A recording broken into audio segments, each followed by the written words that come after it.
Hello everyone, and welcome to the lecture for Gender and Women's Studies 150, Gender in Contemporary Society. This is the first lecture in our semester on course material, and the lecture is entitled Constructing the Gender Binary, Femininity. Now, this lecture actually has two parts, and it's going to be a bit longer than any of the other lectures for this class.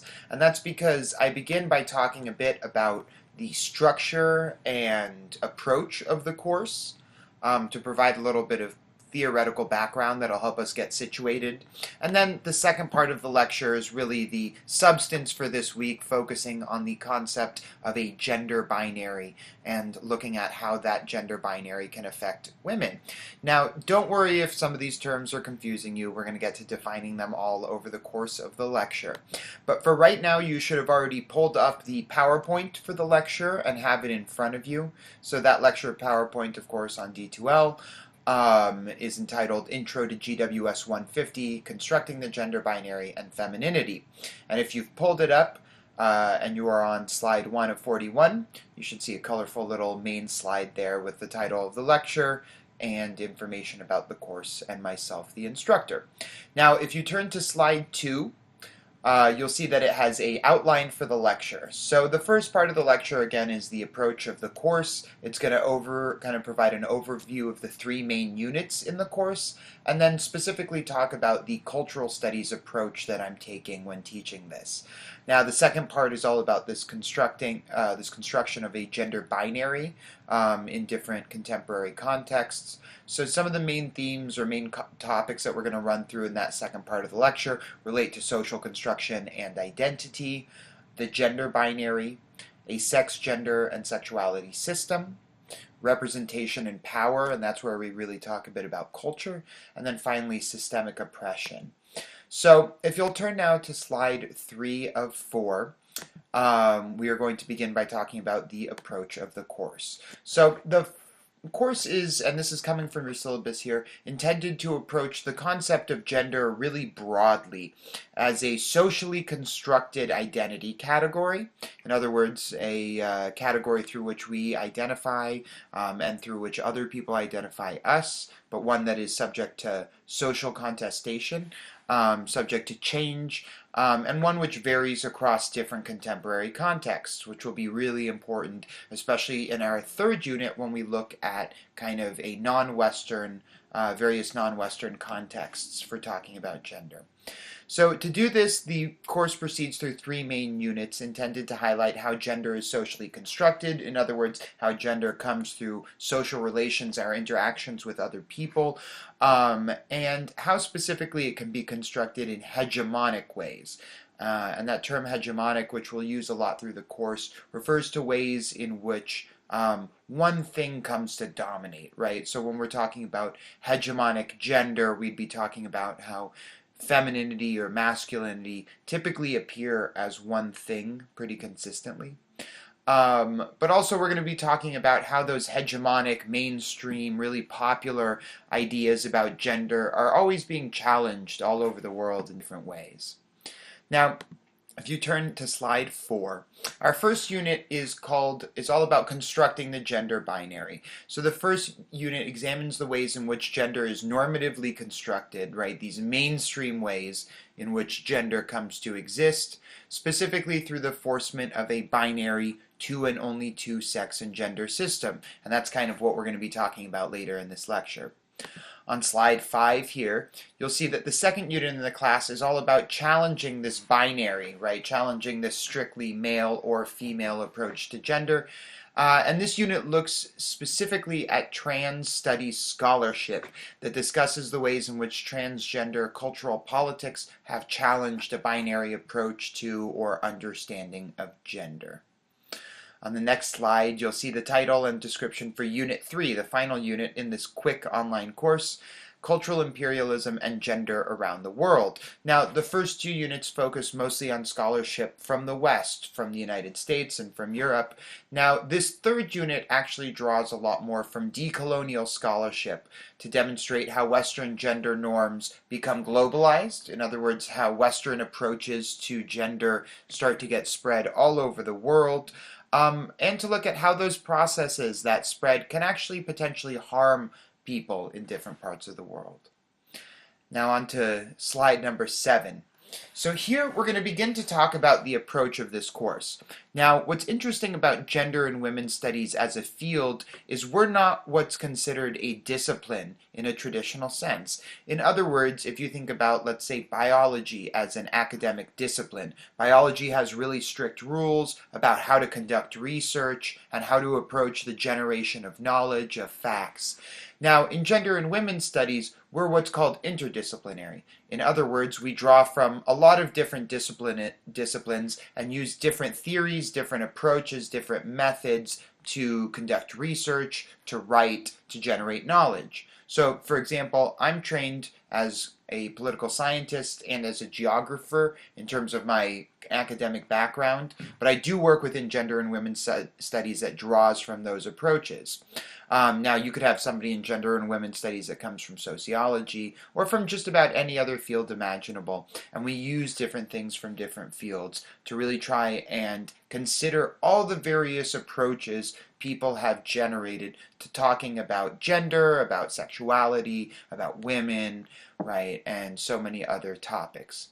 So the approach that I'm using in this course to talk about gender in contemporary society is a cultural studies approach. And I'm going to talk a bit about that in a second, but before I do, I want to talk a bit about the word culture. Now, choosing one definition of the word culture is entirely impossible to do, right? The term carries more meaning than you could write. There's books upon books upon books upon books talking about culture, what it means, how it's defined, how it works. Now, a lot of people might say that culture is one of those things where it's like you know it when you see it, like, oh, that food dish. We all know that that's, part of a culture, right? Or that dance style, or that music style, right? Or that architectural style. There's certain things that we know are kind of cultural, and we don't really debate it. We typically don't sit down and have conversations about what the word culture means, maybe where culture and politics separate from one another, or perhaps where they overlap. Now, one definition that I really like is from a cultural theorist, Sadie Plant. And in the definition, Sadie writes that, quote, culture emerges from the complex interaction of media, organisms, weather patterns, ecosystems, thought patterns, cities, discourses, fashions, populations, brains, markets, dance nights, and bacterial exchanges. You live in cultures, and cultures live in you. They are everything and the kitchen sink. Now, that's a big definition, and it's a lot to unpack. But what I think is useful about this definition is about how culture can't be defined easily and includes a whole bunch of different things, and even includes things that we might not think about as cultural from the offset. Now, moving to the next slide, slide 8, one of the things that we can take away from this definition that Sadie Plant offers us is that cultures are immersive, right? It's not like I'm here and that's culture and I'm outside of it. No, we are involved at any point in time in our cultures and in multiple cultures at once, right? So for example, if I live in Tucson, that means I might be constantly immersed in a Tucsonan culture, also a bigger Arizonan culture, an even larger US-based kind of popular culture. So these cultures overlap, sometimes have differences, sometimes come into conflict, right? Sometimes complement one another. So, for example, the use of particular spices in foods from different regions. A spice like cumin or coriander might be used in all different parts of the world for totally different foods that we would identify as being from different cultures, right? However, there is an overlap in terms of some of the artifacts like these shared spices or ingredients. Now, other times we might be involved in multiple conflicting cultures, right? We might not always be in cultures that complement one another. For example, a lot of scholarship has been written by LGBTQ Christians about the sometimes conflicting experience of being involved in both Christian and LGBTQ communities and how some of those community values can come into conflict at times, though at other times they can also complement one another. So again, the cultures that we participate in are immersive. They surround us, right? We live in them and they live in us. And sometimes they come into conflict with one another, but sometimes they do complement each other. On to slide 9 now. Cultural studies is the approach that we're taking. And I think it's one that's really important to the study of gender and also to the study of questions about politics, about economics, about power. So, cultural studies refers specifically to a field of study that investigates the ways in which we understand, construct, and identify with the cultures in which we are involved. Now, for scholars of cultural studies, cultures are not universal or transhistorical. They emerge from human interaction with each other and with our environments and are constantly remade and revised over time, not unlike identity. Now, when we say that they're not transhistorical or universal, what we mean is that if you take any culture, if you take, let's say, US popular culture, if you take British rock music culture, any culture you want to pick, no matter how specific and small, has changed over time in various ways. They're not transhistorical, they're not monolithic, they're not universal. They're always subject to change. And that change comes because people participate in cultures in ways that change them, right? It's not like that change just happens passively. No, it happens actively because of what we do and how we do things that fall within the cultural realm. Now, cultures are also important to consider as a site where power is contested. And this is going to be a big theme throughout this course, right? In other words, how is it that we typically think about realms like the political realm as being where power exists, or the economic realm as where a place where power exists, but oftentimes think about the cultural realm as being somehow distinct, right? So, like, in other words, maybe a lot of people sometimes think that music can't change the world or movies can't change the world.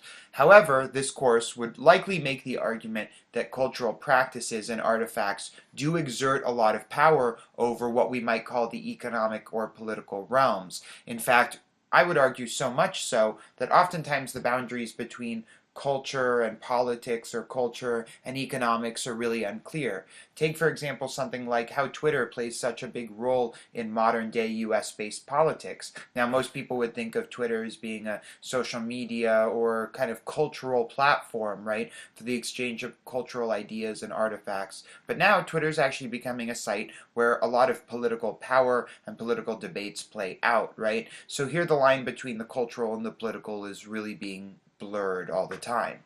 Now, because of that, as this course will contend, culture is a place where power is contested, and therefore, as even this lecture will later discuss, culture is a place where oppression can be challenged. So, Sense and Gender and Women's Studies, we begin from the assumption that our world is not equal. We begin from the assumption that there are systems of oppression that operate in our world, and that there are ways to change those, largely through human action, right? Now, a lot of people again would say, well, that happens through voting in the political realm, right? Or how you spend your money in the economic realm. But as this course will discuss, culture is also a place where power is actively contested. Now, on to slide 10 here. Another thing about culture that's important to the study of gender in contemporary society is that cultural studies draws important links between identity and culture. In fact, if you think about it, oftentimes culture and identity can seem synonymous in a lot of ways. We largely experience our identities through cultural practices that we participate in. So, for example, we could easily tack on the word culture to the end of an identity term, and most of the time those would be coherent. So, for example, you oftentimes hear people talk about gay culture, right? Now, I would argue that talking about gay culture as this big, universal, monolithic thing isn't useful. However, most people, when they hear the term gay culture, seem to have some sort of understanding of what that might refer to. Now, in this case, gay, right, works as both an identity signifier in terms of sexual identity and also as a cultural signifier in terms of what culture you participate in and perhaps how. So, the two terms culture and identity often seem synonymous, right? But as we'll discuss throughout this course, culture is something that perhaps oftentimes is bigger than the individual in ways that identity isn't, right? Now, that's not to say that identity is entirely an individual thing. And later in this lecture, we'll talk about how our identities form in our relations between us and other people. However, cultures are really big and really immersive in unique ways that make it so we can talk about culture and identity as being kind of separate concepts. Now, one way that we can think about them as separate concepts, though related, is through the use of the term cultural imaginary. Now, the cultural imaginary refers to the, quote, symbolic field in which people come to understand themselves and to describe their social being, indicating that the repertory of symbolic representation and practices that constitute cultural life may exert material force in the everyday existence of a people. Now, this is a big quote, and it's the last thing that we're going to talk about before moving into part 2 of the lecture. But I'm going to work through it slowly so we can hopefully begin with a good understanding of it. Now, before I work through every line in this quote, I'm going to say briefly that this quote is trying to capture the ways in which we as people, as masses of people, as multiple people, as societies, right, interact with each other in ways that allow us to communicate ideas about what it means to identify as something, right? So in other words, what it means to be Latino, or what it means to be a white man, or what it means to be any identity in contemporary U.S. context, or even more specifically, right, a particular state or a particular city. So let's work through this quote. The cultural imaginary refers to the symbolic field. Now here the symbolic field refers to a way in which we exchange ideas, right? Symbols, signs about, right, what it means to be something. So the symbolic field refers to this way through which we exchange ideas, right? And we do it in so many ways, through Facebook, through other forms of social media, through talking with people, through dancing with people, through eating, right? But we constantly participate in cultures in a way that creates a symbolic field, right? A field of symbols that we use to communicate, and that we use to come to understand ourselves and describe our social being. So in other words, when you say, right, I am a gay man, when you say I am a Latino man, when you say any number of different identity-based signifiers, right, typically people are able to take those signifiers and build some sort of an understanding off of what that might mean. Now, this can often involve stereotyping what you think an identity is all about. However, we might say broadly that one kind of basic part of human existence is making assumptions based off of terms or symbols that signify something. So if I say to somebody, in my case, right, I'm Palestinian American, that when I tell somebody I'm Palestinian American, they're going to assume, based off of what they know about Palestinian culture, things about my life and my identity that they assume might apply to me, right? So a cultural imaginary is the symbolic field, right, in which we participate in various ways to describe what it means to us to be a certain way, what it means to identify as Palestinian American, for example, right? Now, what's interesting about this quote really is the second part about it. It's all about talking about how culture isn't just this kind of thing that's out there, just this field of symbols, right? But really that these symbols, quote, constitute cultural life may exert material force in the everyday existence of a people. In other words, these aren't just ideas that are out there about what it means to be a certain way. These ideas actually encourage us to be that way, right? So, for example, when we talk about, what it means to be a man, for example, or things like this, right, in a modern contemporary context, we're not just talking about a set of ideas that we can all recognize as being out there, as being external to us. No, we're talking about a set of ideas that we're immersed in and that influence us to actually act and be a certain way, right? So all of this background is to simply say, broadly, that culture is a site where identities are formed, where we come to an understanding of ourselves as a social being, as having various identities, where those identities are contested, that culture is a site where power can be contested, that culture is a site where power is formed akin to the political or economic realms, right? So all of this provides us a background that essentially tells us that if we study culture, right, if we study cultural practices, if we study cultural artifacts, music, movies, video games, you name it, if we look at these things, we can come to an understanding of how gender works in a contemporary context. We can come to an understanding of how power and gender relate to one another, how different groups of people are differently oppressed. We can come to understand so much about gender. So we're going to step aside for a moment from this cultural studies approach, right? And turn to part two of this lecture, which really gets into the nitty-gritty of gender, where it comes from, how it's formed, and a lot else. So if you turn now to slide 11 in your lecture, Constructing the Gender Binary, you'll see that we have a few main topics. So one is social construction and identity. Another is the gender binary. A third is about the sex, gender, and sexuality system. A fourth, where we turn back to the cultural studies approach, is all about representation and power. And finally, we're going to talk about systemic oppression. So turn to slide 12, identity.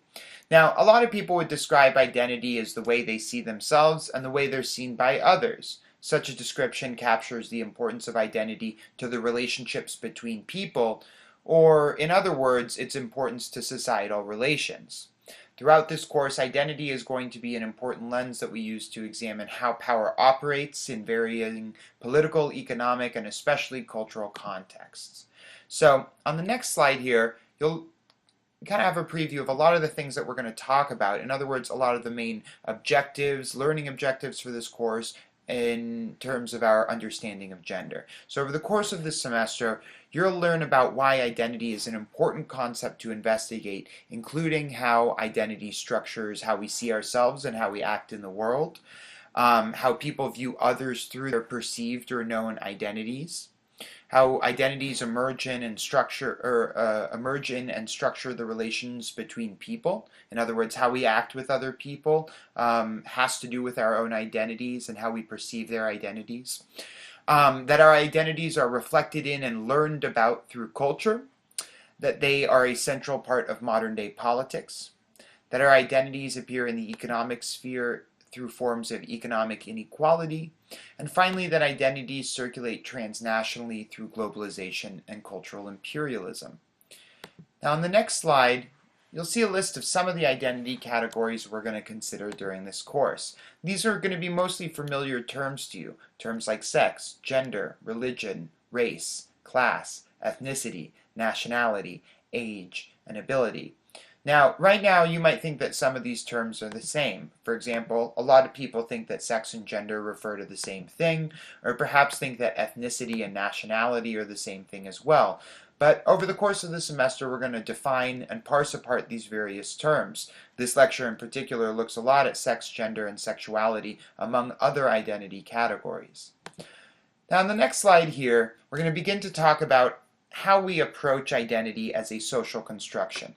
Now we're on slide 15 of 41 for reference.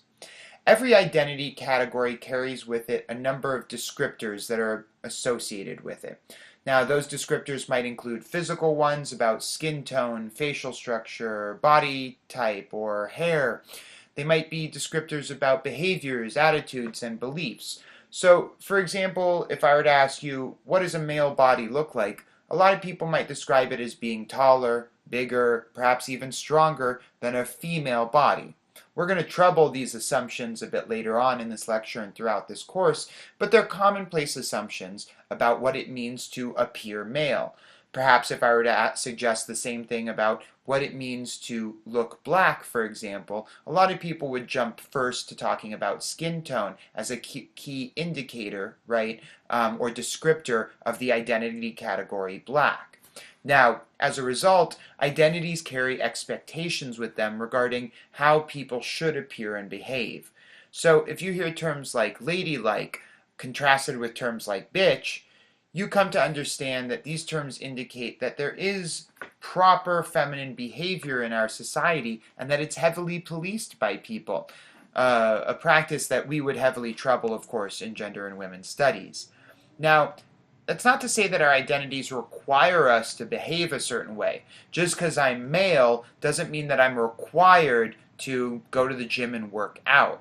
Now, nonetheless, those behaviors do become normalized, or as we said earlier, hegemonic within society. So, for example, if I don't appear strong, fit, right, capable of doing sports, I might be teased by other men, I might be looked down on by my peers in various ways, right? And everything in pop culture is telling me that I'm supposed to be a particular way. I'm supposed to look strong. I'm supposed to be athletic, right? So this doesn't mean that there's actually a police force out there requiring me to do those things, but it is to say that society as a whole operates such that by telling me there's a right and preferred way to do something, they're setting up a clear system of rewards. If you look fit, if you're in shape, if you make money, if you drive a nice car, if you do all these things, chances are you'll be successful, right? And you'll be valued by other people as a man, as a woman, or whatever it might be.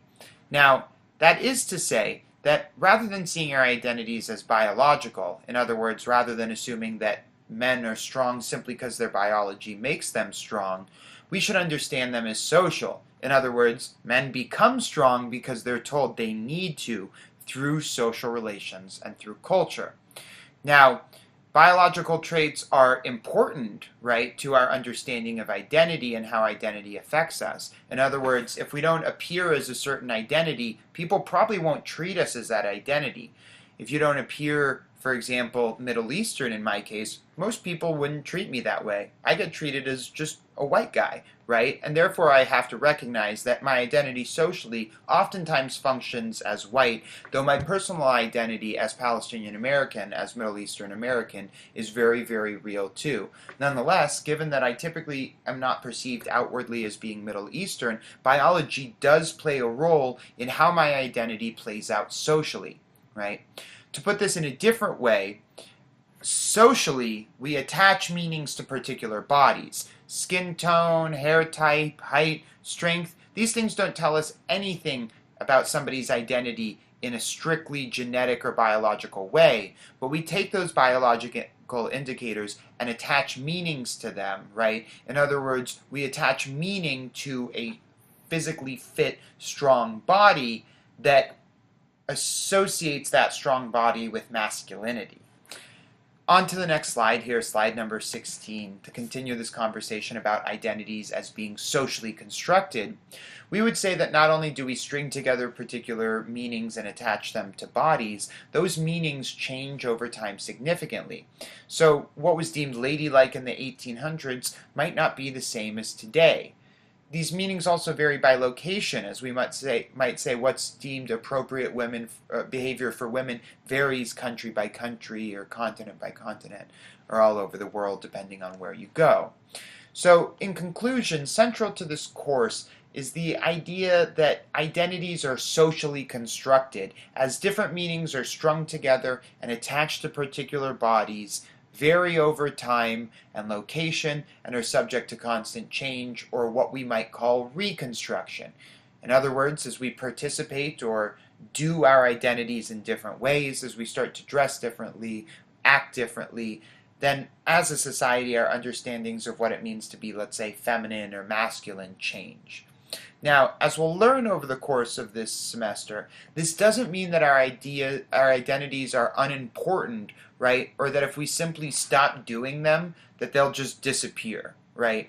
And this is because the practices of political, economic, and cultural institutions, our own attitudes and beliefs, and so much else about our society are based on understandings of what identity means, right? So identities are really, really powerful. Even if I were to just stop calling myself white, stop calling myself male, right?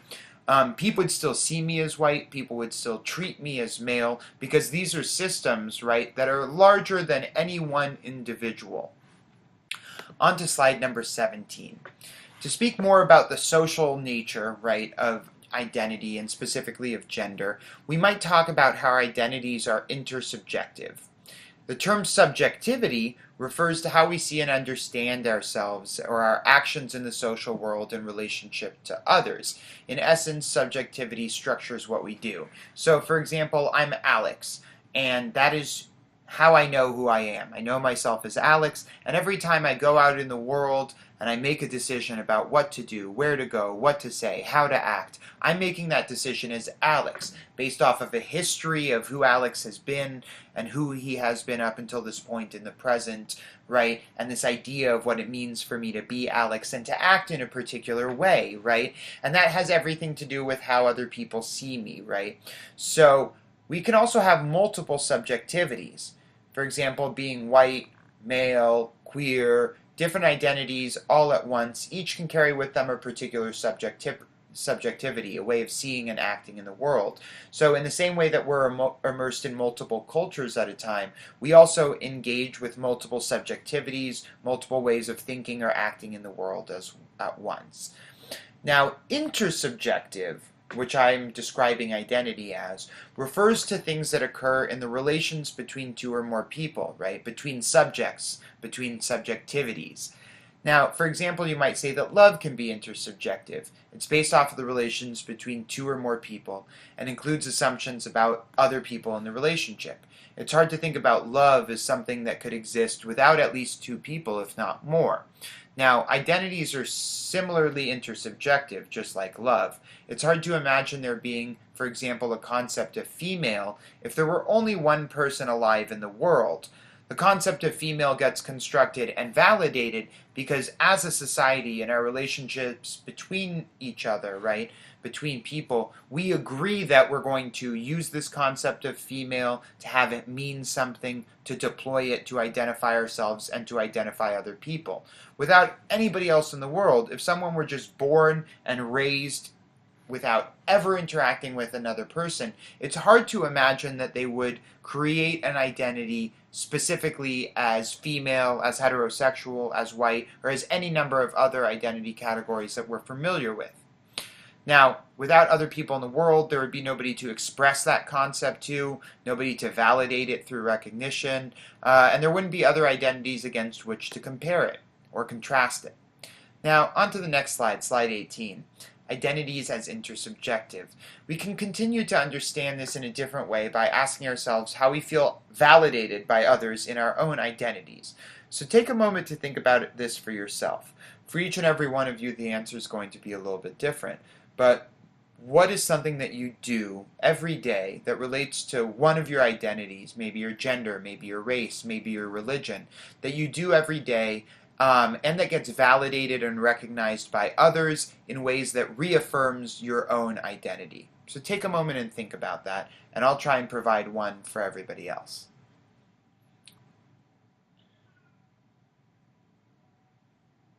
All right, so I'll start by providing an example. For me, my beard. Now, I identify as male, and I think about my masculinity a lot, especially because I'm in gender studies. And certainly for me, taking care of my beard, but also having it be a certain size, are all part of how I construct my masculinity on a daily basis. And when I go out in the world and other people say things to me like nice beard, that in a way validates that what I'm doing is good, right? And that I should continue doing it. And it also validates my understanding of myself as male or as masculine, right? And when our identities are recognized and validated by others, it makes it more likely for us to maintain those behaviors. I mean, that's kind of pretty simple, right? We're also more likely to validate in others the things we value in ourselves. So I'm probably likely to go out in the world and comment on and recognize other guys who have really nice beards. Nice beard, I might say to them, right? And as young children, this process begins right away. We quickly learn what we often call the path of least resistance regarding how to behave without facing social ramifications. But the path of least resistance is totally related to identity. So, for example, if you're a kid in an elementary school playground and you're, let's say, playing a pickup game of basketball with some other kids on the schoolyard, and you start to call a lot of fouls on other players, there's a high likelihood that some of those other boys might start to say things to you that question your masculinity. They might say you're complaining, that you're soft, right? They might use offensive terms like, the B word, right? Or even the F word. They might say bitch or they might say fag. And all those are used to police your masculinity. Now, let's say instead of that, you play really aggressively, you commit fouls, but you don't call fouls on other people, right? And you play in that sort of way, and people say, nice, way to play hard, right? Way to really, not to be joking with the U of A, but really way to bear down, right? And way to be a man, right? These are going to validate a particular way of behaving. For example, in this example, a particular way of behaving in young boys. And because of those processes of validation that happen socially and culturally, those young boys are likely to repeat those behaviors. So from a young age, we start to learn, hey, listen, if you do your masculinity like this, right, then you're not going to get yelled at. You're not going to get in trouble. Socially, we're going to validate you. People are going to pat you on the back and say, good job. You did your masculinity well, and you'll be good to go, right? So naturally, for most people, you're going to look to do your masculinity that way. Now, the same thing applies to young girls. Let's use the elementary school example again. You oftentimes hear the term tomboy, right? Now, this is a commonly heard term, and in all the classes that I teach at the university, sometimes I'll ask my students, who here used to consider themselves a tomboy when they were younger? And it's surprising how many of my female-identified students will raise their hands to say they did, right? Now, what's curious is the fact that so few of those women still identify, right, or might still consider themselves or be considered by others as being a tomboy, right? Now, we might say that part of this is because of these systems of intersubjective identity construction that make these paths of least resistance, right? As they get older and older, girls continue to be told there's a way to be ladylike, there's a way to act feminine, right? And that is the path of least resistance, and if you do it, you won't get into trouble, you won't get punished for doing your identity that way. Now, because of this, people start to repeat behaviors in a way that falls in line with that path.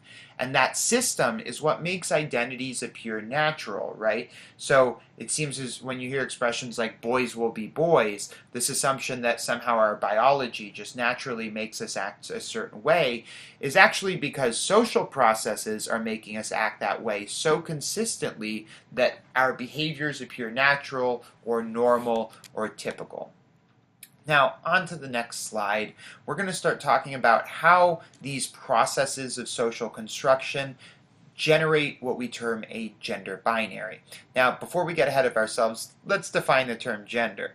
Now, gender refers to the traits, behaviors, appearances, presentations, or as mentioned above, the performance of oneself relative to social understandings of gender.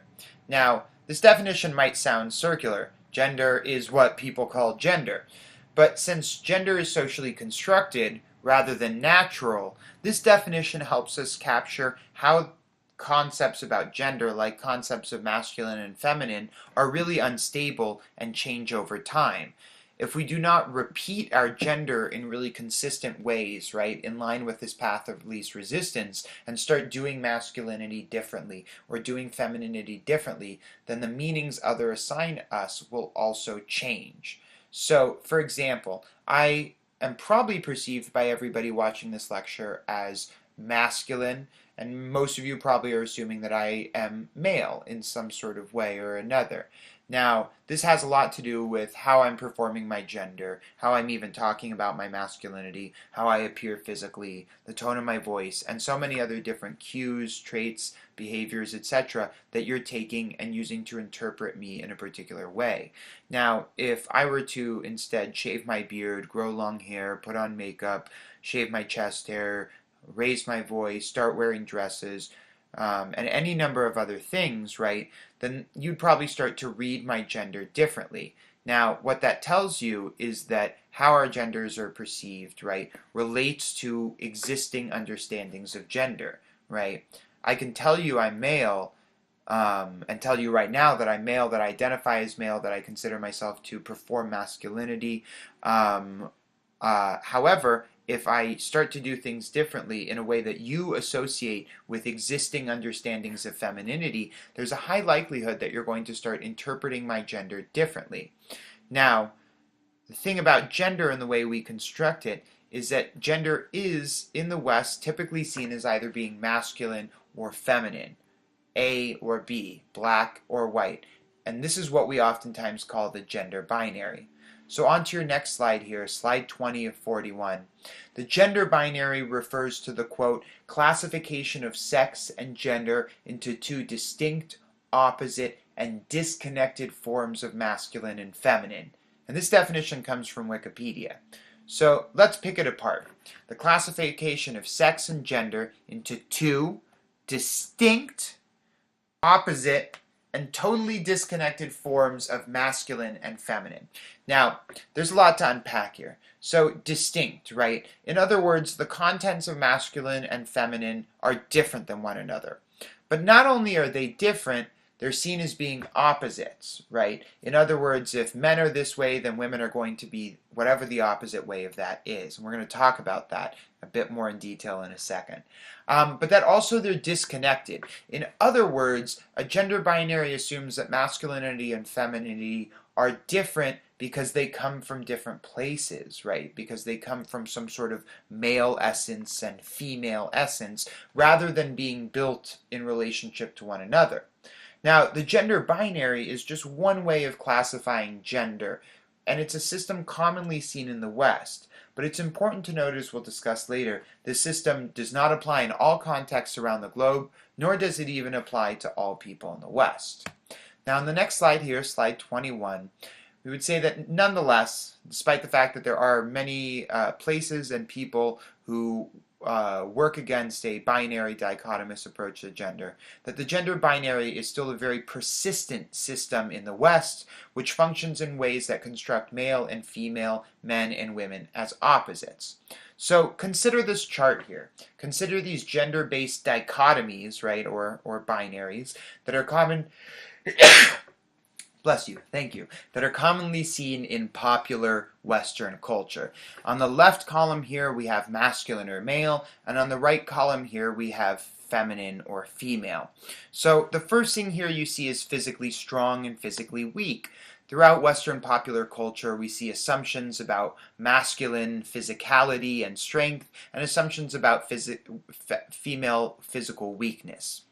The next line here is about emotion. Now, masculinity or maleness in men are typically seen or assumed to be unemotional, right? They're stoic, they're shut off, whereas women are oftentimes seen as being emotional, oftentimes even in ways that stereotype them as being excessively emotional, or even, if you know your Latin roots, the term hysteric, right, which used to only be applied to women, used to actually be considered a medical condition for women, having hysterics or having hysteria. And it's no coincidence that the root for hysteria is the same root as the word for the uterus, right? So the word hysterectomy and the word hysteria come from the same root, right, which indicates the various ways in which women have oftentimes been associated with excessive emotionality.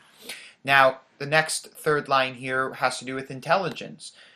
Historically and in a contemporary context in Western popular culture, men are oftentimes constructed as being intelligent and women as being unintelligent. Even if you look at shows like The Big Bang Theory, you can identify kind of problematic representations of male intelligence and female intelligence in different ways, as characters, including Mayim Bialik's character, have their gender policed in relationship, or their gender talked about in relationship to their intelligence. Now, on the next line here, we see another dichotomy or binary, that of men being the breadwinners, right, being the ones who bring home the bacon, who make the money, and women being the ones who tend to the home. Now, this is a binary that maps onto an understanding of the public sphere, and that even in popular culture now today, we still repeated time and time again. So why don't we pause for a second so you can take a moment to fill something in this last row here. Can you come up with any other examples of a binary that you see in popular culture where men are assumed to be a certain way and women are assumed to be the opposite? Take a moment to think about it.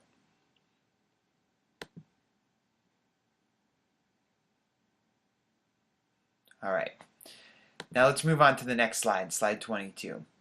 We're going to begin to talk about how this binary, this logic of a gender binary, right, that human traits, behaviors, and identities must be one thing or the opposite, A or B, black or white, good or evil, how this logic of a binary actually exists across other identities and not just gender. So think of sexuality, for example, and the common question or notion of somebody either being straight or gay or lesbian, for example, right? Heterosexual or homosexual. This sort of assumption of sexuality as being a binary is still very commonplace, even though we know that folks who identify as perhaps queer or bisexual or pansexual might not stick strictly to being attracted to somebody of the opposite sex, right? Now, this is because binary logic undergirds what we call a sex-gender-sexuality system. The sex-gender-sexuality system refers to a systematically enforced, right, system that assumes people's biological gender. Sorry, let me rephrase that. I got off here. The sex-gender-sexuality system refers to an enforced system that assumes people's biological sex, determines their gender, and subsequently their gender identity. Oh, I totally biffed that again. Last time. The sex, gender, sexuality system refers to an enforced system that assumes people's biological sex, determines their gender, and subsequently their sexual identity. So sex, gender, sexuality. For example, this system assumes and encourages people born with what's often termed male genitalia. This assumes that they will naturally be masculine and be attracted to women sexually. The same is assumed in reverse about people born with female genitalia, that they will naturally identify as feminine, they will naturally perform femininity, and that they'll naturally be attracted to men. Right? Again, in each of these three parts, there's this sort of binary assumption: male, female, masculine, feminine, heterosexual, homosexual, or alternatively, we might say attracted to men, attracted to women. Now, on the next slide here, slide 23, we can continue to talk about this by saying that it's not just a set of assumptions, right? This isn't just people assuming all the time that because you were born with male genitalia, you're going to act super buff and strong and aggressive and emotionally stoic and also be attracted to women. It's not just a set of assumptions. This is actually a system that's enforced. And we can think about all three of those categories, sex, gender, and sexuality, to see the ways in which it's enforced. So with sex, for example, doctors often use surgery to force intersex children to be either male or female, despite the medical fact that there's no biological basis for a male-female sex binary. In other words, regardless of whether or not you consider chromosomes, hormones, or genitalia, right, in each of those instances, there's no clear A and B, black and white, right? Hormone levels vary between men and women, and within groups of men and within groups of women are constantly varied, so there's no clear hormonal line between feminine and masculine or male and female, right? With chromosomes, there's not just XX and XY, there's other chromosomal combinations that exist in the human world, right? So that even on a chromosomal level, there's not just an A and a B. And then if we look at genitalia, right, genitalia of newborns and of adults varies in vast amounts of ways. And if you actually study how sexual development happens in vitro, you come to understand that the biological basis for sexual organs for genitalia for men and female is the same, right? That genitalia come from the same kind of processes of sexual differentiation during development in the womb. Now, if you think about gender, we see something similar. For example, the way people police how others express their gender based off of their perceived sex. So if you think about phrases like be a man or act ladylike, these are phrases that people use to tell others how they're supposed to do their gender, right? And then finally, with the third one, sexuality, people similarly enforce heterosexuality, often assuming everyone's attracted to the opposite sex unless we tell them otherwise, right? So think about the idea of coming out of the closet. This idea can only take place because everybody assumes that people are heterosexual until they come out of the closet, right? So Another way we could think about how the sex, gender, sexuality system is enforced vis-a-vis sexuality, we might think about how people typically assume that men who express more feminine traits are likely gay, right? So the same sort of binary logic undergirds this system across the board so that we collapse sex, gender, and sexuality in ways that allow them to kind of mutually reinforce each other. Now here, on the next slide, we're going to turn to the cultural studies approach again. Those first few concepts that we talked about really come from gender and women's studies, and though certainly culturally oriented, are more focused on the construction of gender, not just culturally, but also politically and in other ways. Now, in this next section, we're really going to look at this concept of representation as a cultural concept and how it allows us to think about the relationship between gender and culture and power and oppression. So, if we think about what we just talked about, we can ask, how do we approach these topics considering culture, right? In other words, how do cultural studies scholars talk about gender as socially constructed or culturally constructed in a binary way? And for the purposes of this lecture, how specifically is femininity constructed through cultural practices and artifacts, right? So this section of the lecture tends to those questions by looking at the concept of representation and then by examining how it relates to power and oppression. So on the next slide here, slide 25, representation, like many terms in the field of gender studies, is a common vocabulary word which most are assumed to know the meaning of. Like, you hear the term representation, you typically think you know what it means. A lot of people think of, for example, political representation or being represented by somebody else. And that totally relates back to the use of the term in this course, though we're going to talk about it a little bit differently. In this course, representation is a daily practice central to the operation of cultures, central to the operation of ideological belief systems, institutions, and even individual behaviors that we do as individuals.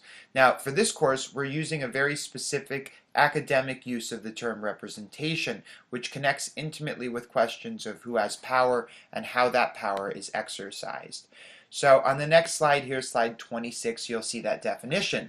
Representation, quote, refers to the means by which complex entities like individuals, groups of people, countries, cultures, are understood through a smaller part of that whole. So think about an image, for example. This is perhaps the easiest example of representation. If you look at an image of something, typically what you're seeing is an image of a very complex scene, right? And that image you can use to interpret things about somebody, to interpret things about their personality, about how they behave, about what they're like, right? Now that image is just a tiny snapshot of this vast complexity of who that person is, right? However, we oftentimes put faith in an image, right? And as the expression goes, an image tells 1,000 words. Now, why is that? That's because an image comes to represent something, comes to represent the real world, right, that was existing in that moment when the image was captured. A complex world, right, with lots of moving parts, lots of things going on, right? Now, an image isn't the same thing as that real world. More broadly, a representation isn't the same thing as the thing that it's trying to represent, right? It's removed from that thing. It's just a really, really small part of that thing. Now, what's important to understand for the study of culture and power is how representations relate to various types of identities, right? So you can have representations of masculinity, representations of femininity, representations of blackness, representations of gayness. Representations are used to try and understand or know other groups of people, right? So, for example, you might not have any friends from a particular racial group, yet still have this sort of feeling that you understand things about that racial group, right? You might come from a place where pretty much everybody is from the same racial background, right? Yet movies and television shows and music and other things that you've consumed, other representations of that racial group have perhaps allowed you to garner some sort of sense of understanding or knowledge about that group, right? Now, this doesn't mean you've met everybody in that group, quite the contrary. You've only encountered representations, but you've used these representations to generate knowledge about this complex group of people. And it's not just that we use representations to know about other groups. We also use representations to explore or express our affiliation with our own culture or identity. So think back to earlier in this lecture when I talked about cultural imaginaries, right? The symbolic field where we contest what it means to be a particular thing. So let me give you a real world example. I saw this t-shirt once online. It was like in my Facebook feed as an advertisement. And you know that thing that's always like is these like t-shirts or posters that say keep calm and carry on, or variations of this, right? So the shirt said keep calm. It said keep calm, I'm Palestinian, we never keep calm, right? And the shirt was kind of trying to make a joke about how as Palestinians we think of ourselves as like a lively people. We like to have fun, we like to party, we like to have a good time with family, with friends. We like to eat a lot, we like to dance, we like to play music. So I thought the shirt was really funny. I thought it was really cool. I didn't buy it. But the shirt is a representation, right? Now, it's a representation of Palestinianness, of what it might mean to be Palestinian for some people. If I were to wear that shirt, that would allow me to express my affiliation with Palestinian, my own Palestinian identity, my Palestinian culture, right? Even though that shirt is simply a really narrow representation, right? A small part of what it means to be Palestinian. So on the next slide here, we can continue to talk about representation, right? And how it's important to power and oppression by talking about knowledge and how knowledge relates to power. So knowledge power, this next term here on slide 27, refers to one's power in society that comes from their ability to influence how people think or what people know. This is meant to indicate that there's a relationship between knowledge and power.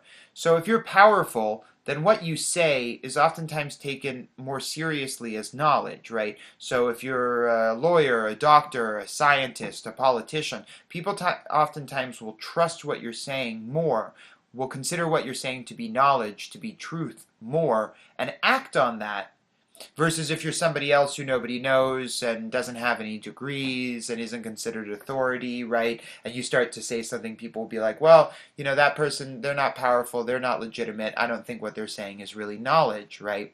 Now, when people are considered to be knowledgeable, that can influence, right, their power. They become more powerful when they're seen as knowledgeable because they have the ability to influence what people know, and from that, how people act. Now, the knowledge-power nexus refers to the relationship between what counts as knowledge in a particular context and the operations of power in that context. So, in a context where, let's say, we live in a sexist world where women are seen as being less intelligent than men, right? That has an impact on the ability for women to generate what's considered and counted as knowledge, right? And the connection here is really simple.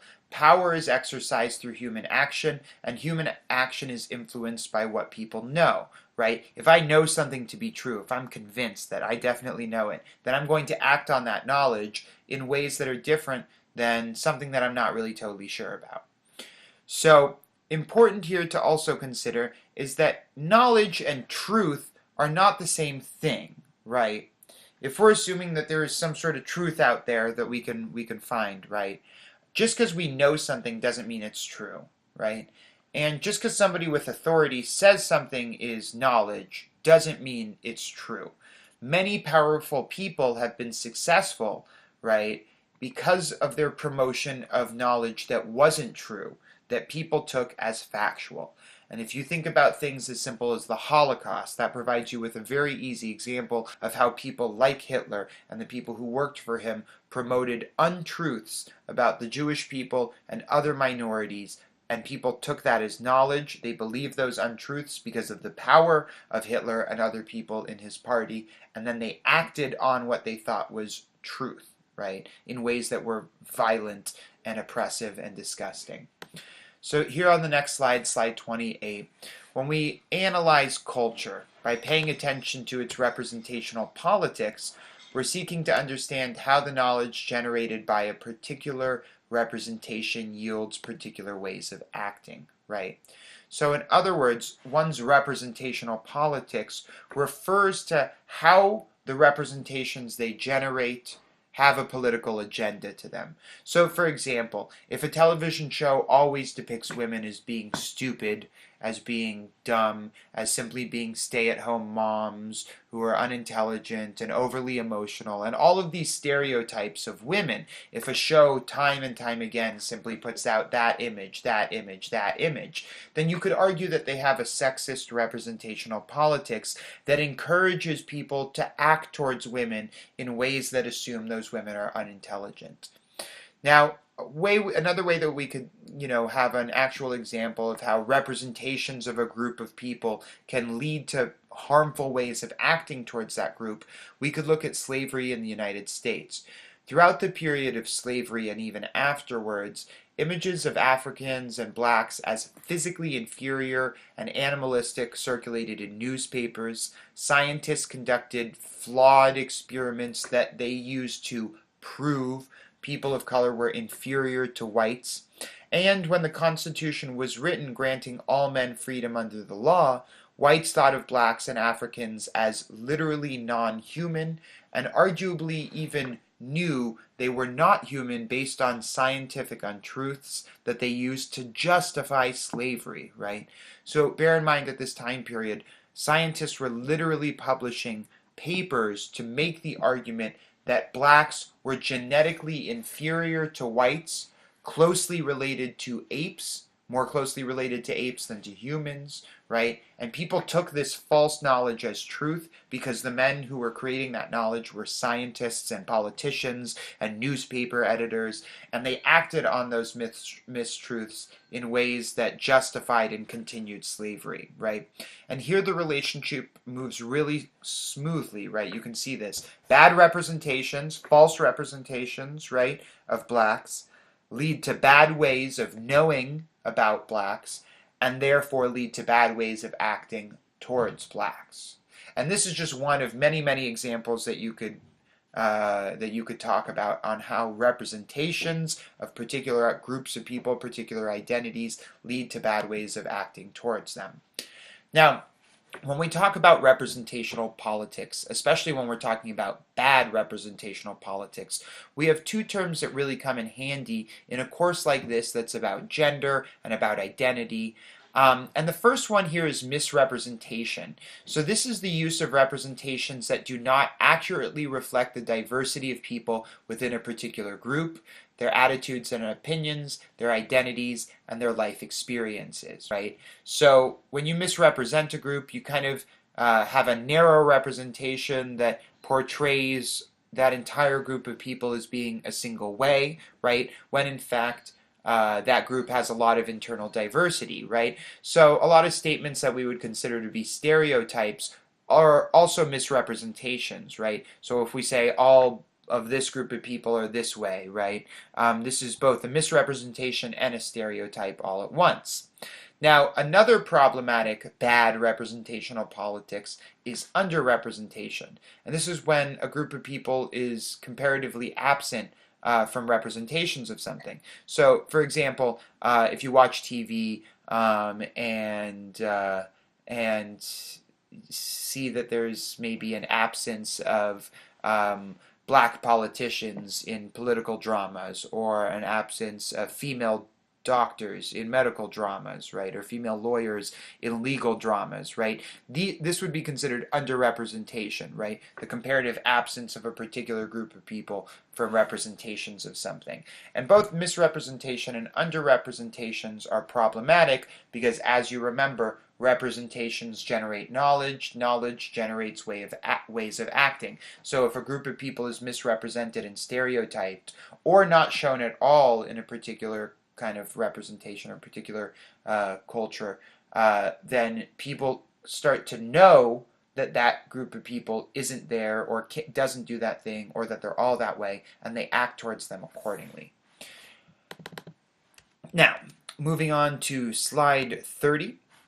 Um, to continue to talk about some of these bad representational politics, misrepresentation is a really important term because one could argue that a misrepresentation cannot produce the sort of knowing and acting that the misrepresented group desires in others, right? So if you've ever felt that people assume things about you that weren't true based off of your perceived identities, you've probably experienced how people have been subject to bad representations and therefore have bad knowledge about the identity that you come from and act towards you in ways that you find to be problematic. So, two types of misrepresentation might be inaccuracies, right? So, in other words, an inaccurate portrayal of a group of people, or you might have a related issue, which is a lack of internal diversity, right? In other words, a depiction of all black people or all gay people or all women as being a particular way.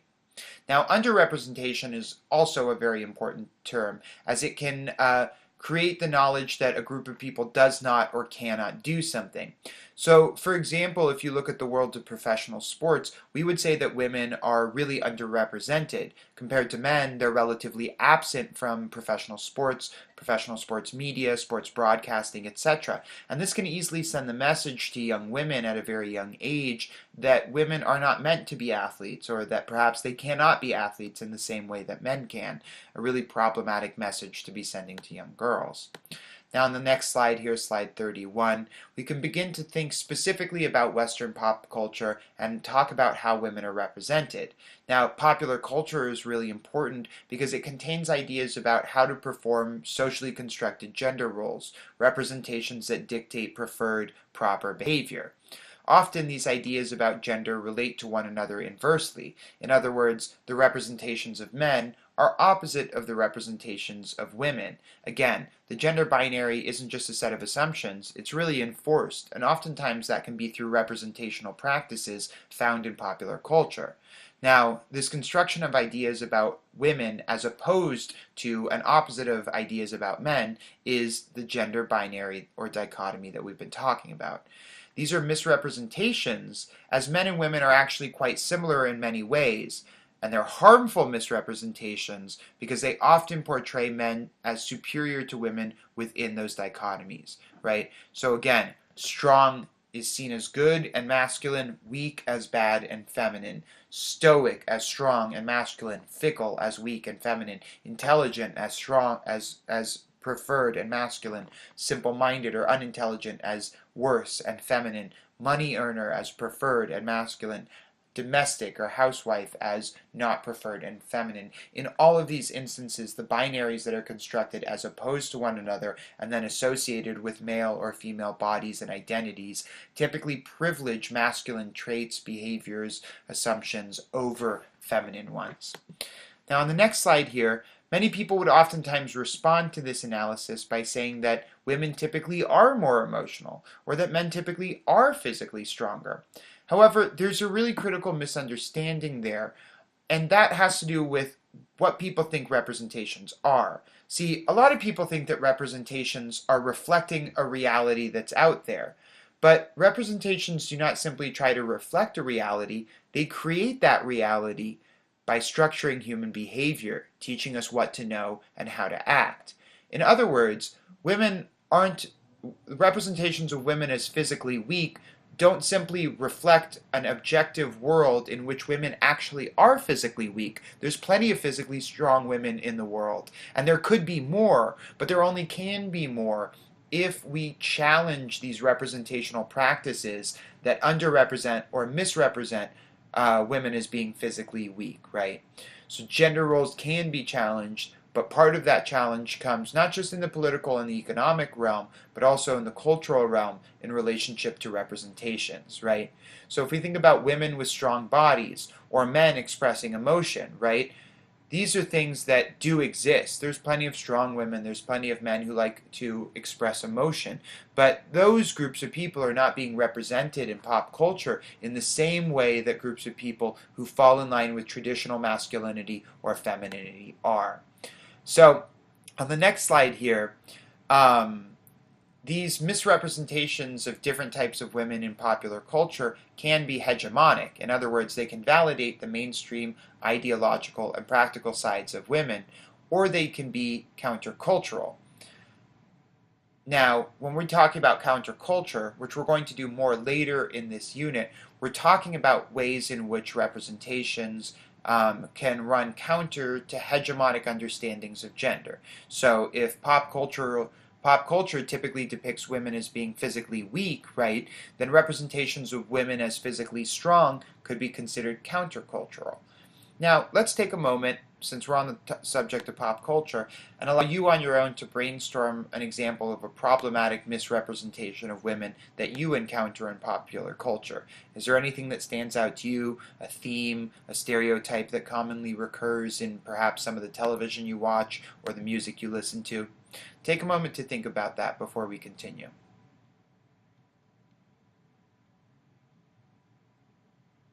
So, to provide an answer to that question from my own perspective, I would say that one thing that I don't like and I see as being problematic is the ways in which women are heavily sexualized in a lot of different music videos that we see on television or on YouTube today. And I think that's problematic because by having, this sort of inaccurate consistent portrayal of women as being sexual objects, I think it leads to the knowledge in men that women are supposed to be sexual objects, and then men act towards women in that way. So that's a problematic misrepresentation of women in popular culture that I'd like to see changed. Now, representations, now we're on the next slide, slide 34. Representations can connect into the knowledge-power nexus in a lot of different ways. And to help us think more about popular culture and the social construction of gender, and specifically the social construction of femininity, we can look at two concepts here to help us understand more how what a lot of people might consider to be mundane, neutral cultural artifacts can actually become really powerful. So one concept is the gaze, and the other concept is stereotypes. So the gaze is a concept that comes from film theory and refers to how a viewer is led to see from a particular perspective, implied through the placement and control of the camera and other aspects of the cinematography. So what this ends up doing is it creates a point of view in which you, the viewer, sees from the perspective of a character who's in the scene, whose view is normalized through the film. So think about something like a camera slowly panning up a woman's leg to her butt and then around her to the front of her chest, right? Without perhaps even showing her face. This would be an example of a filmic technique that allows us to better understand the male gaze. Now, the gaze is really powerful in this case because we use sight, right? We use our power of sight to generate knowledge about the world, right? And the male gaze specifically refers to the creation of a view from a male, the creation of a view from a supposedly male viewer, including by using film techniques like cropping, panning, and zooming. So you might notice in music videos, films, or advertisements exactly what I just described. A camera that zooms in on women's body parts, crops women so you only see their bodies or parts of their bodies, and pans across women's bodies, oftentimes on body parts that are associated with their sexuality, such as up and down their legs, across their butts, or across their boobs. Now, these filmic techniques, right, which have been criticized as creating this male gaze, are problematic because they do two things. One is that they literally teach men how to look. Now, when I say they teach men how to look, I don't mean they teach men how to appear. I mean they teach men how to look around the world, right? They literally teach men that it's okay, normal, and encouraged for them to constantly look at women's bodies in a sexual way, to analyze women's bodies and piece them apart, to look at their legs, look at their boobs, look at their butts. And this happens all the time, literally with men just walking up and down the street, constantly surveying women's bodies. And most women in the classes that I teach describe how they're very used to this happening on a regular basis, even at the university on campus. Now, not only does it teach men to look in this way, right, to generate knowledge about women and their bodies in this really kind of harmful and penetrative way, but it also teaches women how to appear, right? It teaches women how to cultivate a bodily appearance, a body size, right? How to dress, how to do makeup, how to do hair, how to walk, how to talk, right? And all these sorts of things by telling them that this is how men look, and that if you want to be valued by men, you need to appear this way for them, right? So it's very powerful because this generates knowledge, right? This male gaze, this filming technique generates knowledge that men then act on, and it generates knowledge that women act on.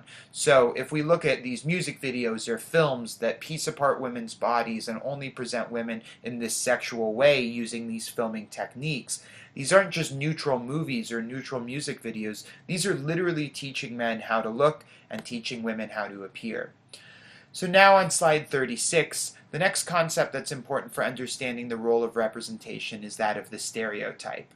Now, stereotypes are typically thought of as universally bad, though they're not always necessarily that way. Stereotypes are a natural and normal part of human existence, like representation, right? They serve as a way of communicating about large concepts, ideas, or groups of people. Oftentimes, we stereotype ourselves or stereotype the groups that we're involved in, the cultures, identity, or communities that we're involved in. So if I were to have bought that shirt about Palestinians not keeping calm, that would be me both representing what I think of as being Palestinian, but also kind of stereotyping Palestinians as well. Now, that's not to say that that shirt is necessarily bad or problematic, right? And this is because the benefit or harm of a stereotype comes from the content and intent, rather from simply the fact that it's a stereotype, right? Now, this is the same thing with representations. You can have positive representations that challenge oppression in the same way that people can engage in stereotypical thinking in ways that can sometimes yield positive results, right? Now, let's take an example. Stereotypes like the term gay community, right, can be used to draw attention to important political issues. Now, these stereotypes are also problematic at the same time because they limit our ability to think critically and with creative nuance about the various types of gay men that exist in the world. So when we say gay community, it's kind of a misnomer because it's not like all gay men get together every year at a big annual convention and they all know one another and talk about what the community is all about, what defines the community, or anything like that. Not in the least. No, but gay community can be a very useful term to draw attention to important political issues and problems that might be experienced by a lot of gay men, right?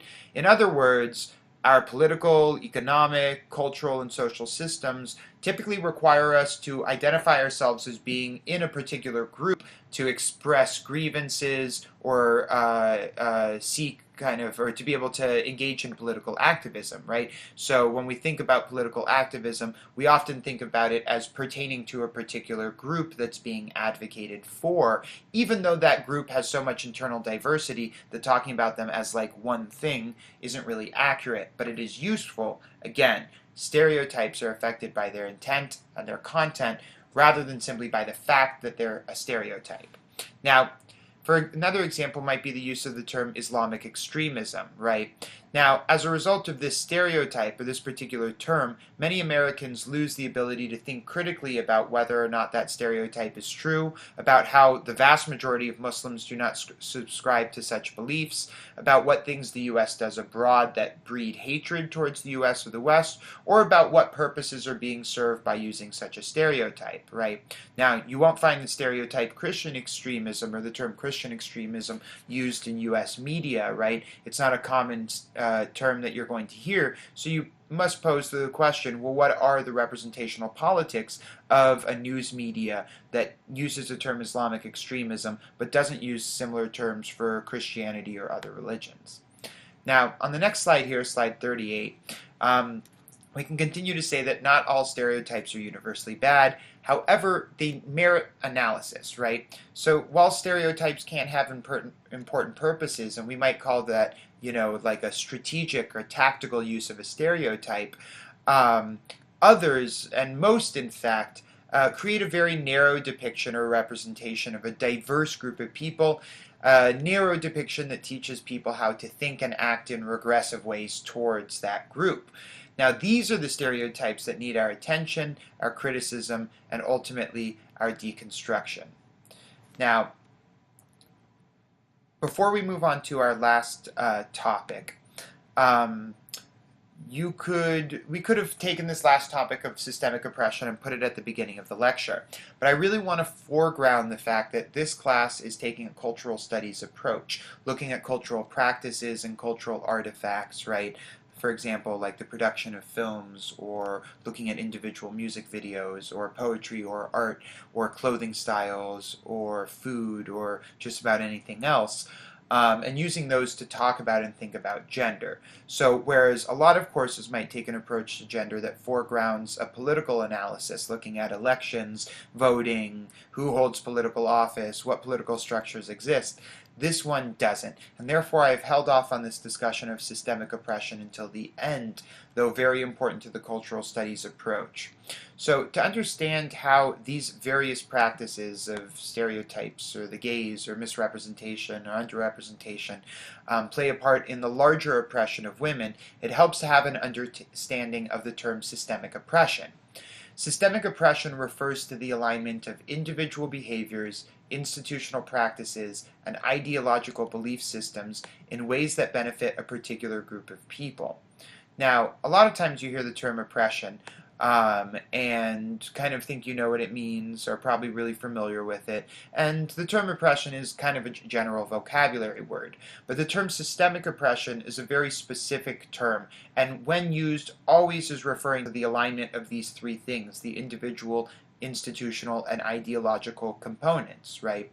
Now, it's also meant to draw attention to the ways in which power operates within a particular context, and the three places where activism should be directed. In other words, if power operates through the alignment of individual behaviors, institutional practices, and ideological beliefs, then to combat systemic oppression, we need to be changing our individual behaviors, changing our institutional practices, and changing our ideological beliefs, right? Now, not only that, this approach to oppression, the systemic approach, also helps differentiate and define what constitutes an oppressive as opposed to a discriminatory behavior or action. And this has to do with this question of context.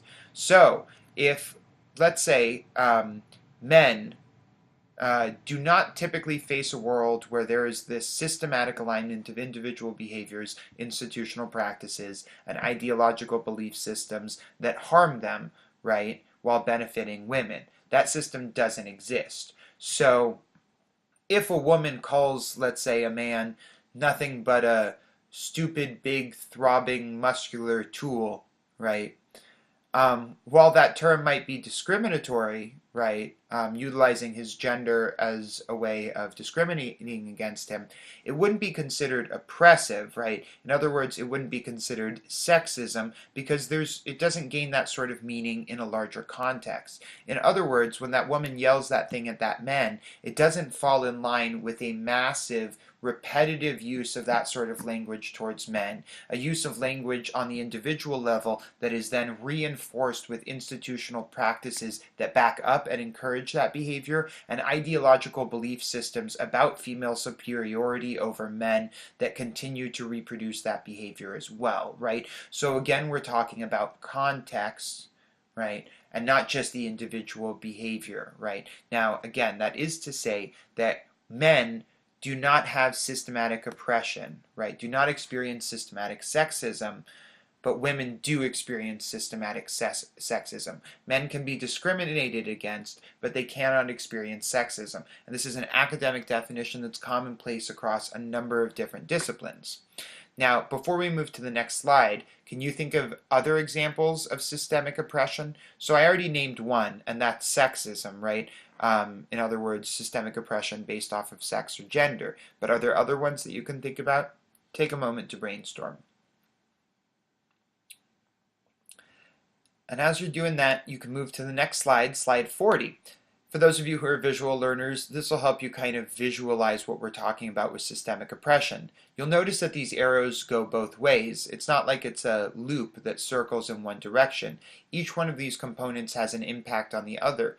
So in other words, if we change our ideological beliefs about femininity, then it's likely that institutional practices are also going to change and that individual behaviors are going to change. And the same could be said about anything else. If our institutions change their practices, for example, when we extended the right to vote to women, that had an effect on ideological beliefs of people about women's political prowess, and it also had an effect on individual behaviors, including an effect on the individual behaviors of women going out to vote.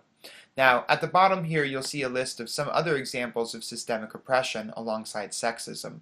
Examples include racism, homophobia, transphobia, ableism, and classism, among many others. Now, on to the next slide, the final one. A final note on systemic oppression. The ability for cultures to maintain or challenge inequality then depends on their ability to affect change in these three aspects of systemic oppression. In other words, for a cultural practice or a cultural artifact to really change our world, we need it to be able to affect change in individuals, affect change in institutions, and affect change in our ideological beliefs. Now, for each reading and film in this course, you want to take notes to identify the relationship of what you're reading or watching to this particular formulation of oppression, right? That means asking yourself, what are the individual behaviors taking place in this reading? What are the institutional practices taking place? And what are the ideological beliefs that are also being noted here? Now, some of those relationships are going to be really obvious. For example, a particular ethnic culture might have institutional norms and ideological beliefs about dress codes for women and men that lead to individuals to dress a certain way. However, other parts of those relations are going to be less obvious. For example, it might be unclear how the mainstream American cultural ideology of around freedom and liberty as kind of the penultimate values of Americanness has actually historically harmed poor communities and communities of color, even though these criticisms are well established within scholarly fields of study. So identifying things like ideological belief systems might not be as easy as identifying institutional practices or individual behaviors, but it's important that you do so. Because when we act on the knowledge that we have. So when we act as individuals or when institutions act, it means there's some sort of ideological belief system behind it, right? And if we study things like cultural representations, it can unveil for us ideologies that undergird those representational practices that allow us to identify those practices as being perhaps sexist or racist or classist or transphobic or otherwise oppressive. Now, this brings us pretty much to the end of this lecture, and I know it was quick and covered a lot of material, but the discussion questions for this week available on D2L will really help you take a lot of this material and start to operationalize it in relationship to the readings and in relationship to the world around you.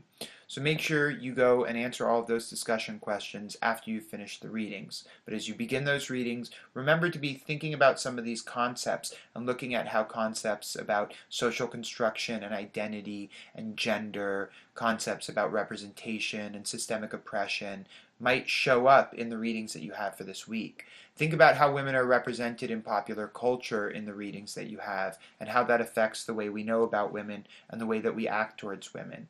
Think about how femininity is constructed through cultural practices and cultural artifacts that are talked about in the readings. I look forward to hearing your discussion questions, and if you have any questions about the readings or this lecture, don't hesitate to email me right away. Also, make sure to get your discussion posts done by Friday night so that everybody has a chance to respond to other students in the class, and don't forget to respond to other students in the class yourself. I look forward to reading those again, and email me with any questions. I hope this was a good first lecture for you, and I look forward to reading from you.